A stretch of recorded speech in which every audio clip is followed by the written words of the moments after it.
Honda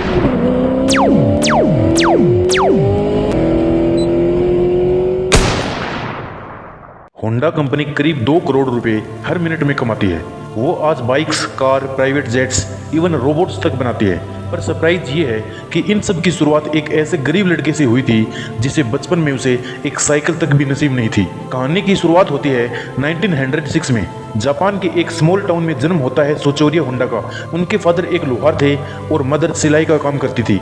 घर की financial condition खराब होने के कारण सोचारियों के 5 भाइयों को मेडिकल केयर ना देने के कारण उनको खो बैठे। 11 साल की उम्र में सोचारियों ने एक कार देखी। सोचारियों उस कार से पूरी तरह मिसमराइज्ड हो गए। उसे देखते ही बिना कुछ सोचे उसके पीछे भागने लग गए। थोड़ी दूर जाकर जब वो कार रुकी तो उस कार में पेट्रोल लीक हो गया था। सोचारियों ने पेट्रोल को स्मेल किया और इसी वक्त सोचारियों ने ठान लिया कि एक दिन वो खुद अपनी कार बनाएंगे। साल 1922 में सोचारियों ने मैगजीन में एक ऐड देखा। टोक्यो शहर में आर्ट सोकाई नाम का एक गैराज था जो लेबर को ढूंढ रहा था। उन दिनों गैराज में कार को रिपेयर करना सोचारियों के लिए एक ड्रीम जॉब्स थी, इसलिए बिना देरी किए सोचारियों ने जॉब्स के लिए अप्लाई कर दिया। सेलेक्ट होने पर मात्र 14 साल की उम्र में टोक्यो शहर की तरफ चल पड़े। सोचारियों बहुत खुश थे क्योंकि उनका कार बनाने का सपना पूरा होने वाला था, पर रियलिटी तो कुछ और ही थी। गैराज के ओनर ने सोचारियों को साफ सफाई और बेबी सिटिंग के काम में लगा दिया। काफी दिन बीत जाने के बाद भी ओनर ने कार्स को छूने तक भी नहीं दिया। 1923 में जापान में एक मेजर अर्थक्वेक आया, द ग्रेट कांटो अर्थक्वेक। सोचारियों के लिए ये अर्थक्वेक एक अच्छा साबित हुआ। अर्थक्वेक के बाद सभी मैकेनिक्स अपने अपने घरों को ठीक करने के लिए गांव लौट गए।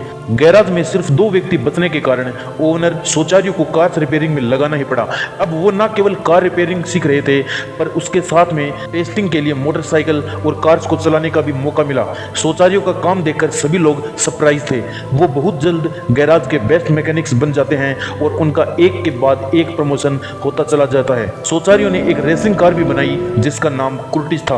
1928 में आर्ट सोकाई ने सोचारियों के टाउन हेमामात्सु में अपने एक ब्रांच खोलने का फैसला लिया और पार्टनरशिप बेसिस पर सोचारियों को स्टोर का इंचार्ज बना दिया। उसी सोचारियों को जिसे कुछ समय पहले कार्स को छूना भी अलाउ नहीं था। सबको लगता था कि सोचारियों की ये शॉप एक इंस्टेंट सक्सेस बन जाएगी, पर हुआ इसका उल्टा। ये शॉप बुरी तरह से फेल हो गई। नवंबर 1937 में सोचारियों ने एक पिस्टन रिंग बनाई। ये रिंग न केवल टोयोटा और सुजुकी के लिए सप्लाई कर रहे थे, बल्कि नेवी के लिए भी पार्ट्स बनाने और मशीनरी बनाने का काम चालू कर चुके थे। सोचारियों ने खुद का इंजन भी डिजाइन किया और इस इंजन को यूज करके मोटरसाइकिल भी बनाने लग गए।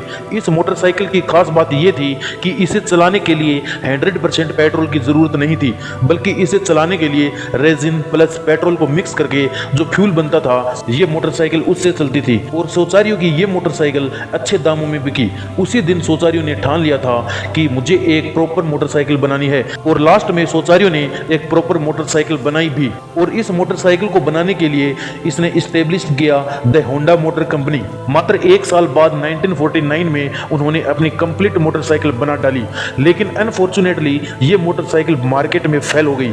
लेकिन एक दिन वक्त का पहिया घूमता है और सोचारियों की मोटरसाइकिल मार्केट में रंग लाती है। उन्होंने एड्स के माध्यम से हर व्यक्ति तक ये मोटरसाइकिल को भेजा। ये मार्केट स्ट्रेटेजी इतनी सक्सेसफुल हुई कि 1968 तक होंडा ने अमेरिका में 10 लाख मोटरसाइकिल बेच डाली और 1973 तक वहां का 43% मार्केट शेयर कैप्चर कर लिया। अब होंडा कंपनी एक के बाद एक नए मॉडल को लॉन्च करते जा रही थी। अमेरिका के बाद पूरे वर्ल्ड में ये कंपनी छा गई। होंडा कंपनी मोटरसाइकिल के साथ साथ कार्स भी बनाने लग गई। होंडा ने ऐसी कार मार्केट में ला डाली कि अमेरिकन कार मार्केट को हिला डाला। जैसे Honda Accord, Honda City. Finally सोचारियों ने ऐसी कार बना डाली थी जिसने पूरे वर्ल्ड को फैसिनेट कर दिया, और जापान के एक छोटे से शहर के एक लड़के का बड़ा सपना अब पूरा हो चुका था। सोचारियो होंडा का कहना था कि सक्सेस 99% फेलियर की होती है।